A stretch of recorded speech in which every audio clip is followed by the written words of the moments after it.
피청구인 측은 지난 2차 변론에서부터 다양한 부정선거 의혹에 대해서 제기하고 있습니다. 그리고 어제 오늘 선거 부정 논리를 뒷받침하는 다수의 증거와 증인도 신청했습니다. 하지만 대법원 및 사법기관 판단을 통해서 모두 근거 없는 주장으로 판단된 사안들에 대한 것입니다.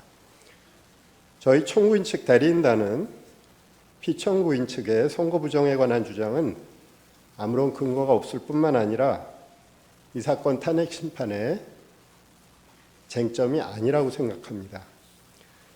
가사 선거 부정이 있다고 해도 피청구인이 비상계엄을 선포한 것, 병력을 동원해서 국회에 침입한 것 등 이 사건 소추 사유를 전혀 정당화시킬 수 없습니다. 선거 부정의 사유는 피청구인 스스로 발표한 계엄 선포 사유에도 등장하지 않았습니다. 계엄 선포 도발에 실패한 이후에 비로소 자신의 행위를 정당화하기 위해서 그런 사유로 등장한 것입니다. 사실 선거 부정을 저지를 수 있는 가장 큰 위험을 가지고 있는 존재는 선거관리위원회가 아닙니다. 그보다 더욱 큰 힘을 가지고 있는 기관, 행정부이며 국가정보기관이며 이들을 지휘하는 대통령입니다. 중앙선거관리위원회를 독립된 헌법기관으로 만든 것은 대통령과 행정부 그리고 정보기관으로부터 선거관리의 독립성을 보장하기 위한 취지였습니다. 지금의 상황은 오히려 선거 부정의 위험이 더욱 더 큰 기관이 선거 부정을 막고 방어하는 기관에게 선거 부정을 저질렀다고 비난하는 형국입니다. 이 사건 탄핵 심판은 수많은 국민들이 듣고 바라보고 있습니다. 그래서 피청구인 측의 기이한 부정선거 주장을 그대로 방치하기는 어렵습니다. 국민들에게 미치는 해로운 영향 때문입니다. 선거 공정성은 우리 민주주의의 생명이며 핵심입니다. 그것을 함부로 쓰레기통 속에 구겨 넣는 주장을 방치한다면 우리 민주주의도 어느 순간 같은 운명에 처할 수밖에 없습니다. 우리 대한민국의 민주주의 헌정 질서를 보호할 필요가 있는 것입니다. 사람이 가득 찬 극장 안에서 불이야라고 소리치면 수많은 사람을 해칠 수 있습니다. 현재 대한민국의 국가적 혼란 속에서 선거 부정의 음모론은 우리 공동체 자체를 파괴할 수 있습니다. 최근 서울 서부지방법원에서 발생한 폭도들의 만행은 이와 유사한 무책임한 주장들이 초래한 결과라고 할 것입니다. 존경하는 재판장님, 재판관님, 선거 부정론은 사법부와 검찰의 판단까지도 믿지 못하며 객관성이 없는 무리한 의혹을 제기하는 집단의 일방적 주장입니다. 이 사건 탄핵 심판의 쟁점이 아닐 뿐만 아니라 탄핵 심판 이후 오랫동안 대한민국 민주주의를 해칠 수 있는 무책임한 주장입니다.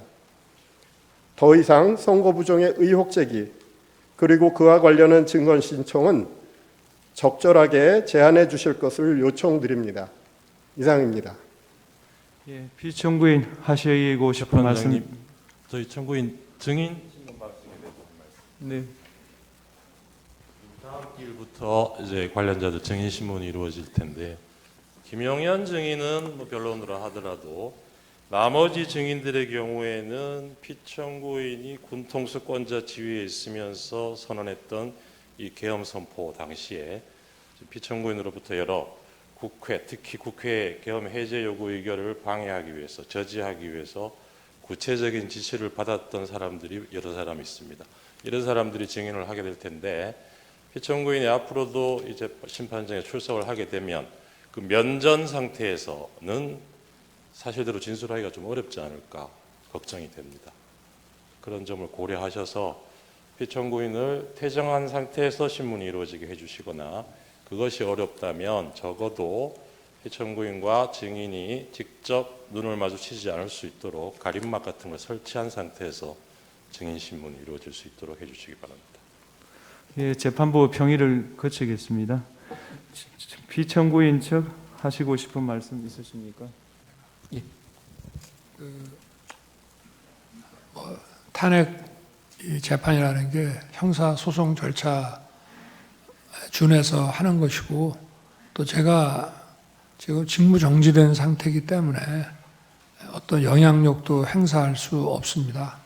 그리고 이 사건 내용을 제일 잘 아는 사람은 바로 피청구인인 대통령 저 자신입니다. 그래서 그런 주장은 좀 이해가 좀 안 되고요. 아까도 이런 부정선거 의혹이 음모론이라고 하시고 계엄을 정당화하기 위한 거라고 사후에 만든 논리라고 하셨는데, 이미 계엄을 선포하기 전에 이런 여러 가지 어떤 선거의 공정성에 대한 신뢰에 좀 의문이 드는 것들이 많이 있었고, 또 2023년 10월 국정원의 선관위 전산 장비의 아주 극히 일부를 점검한 결과 문제가 많이 있었기 때문에 부정선거 자체를 색출하라는 것이 아니라 선관위의 전산 시스템을 전반적으로 스크린할 수 있으면 해봐라. 어떤 장비들이 있고 어떤 시스템에 의해서 가동이 되는지, 그런 것이기 때문에 저희가 무슨 선거가 전부 부정이어서 믿을 수 없다 하는 그런 음모론을 제기하는 것이 아니라 팩트를 확인하자는 그런 차원이었다는 점을 이해해 주시기 바랍니다. 네. 네, 말씀 잘 들었습니다.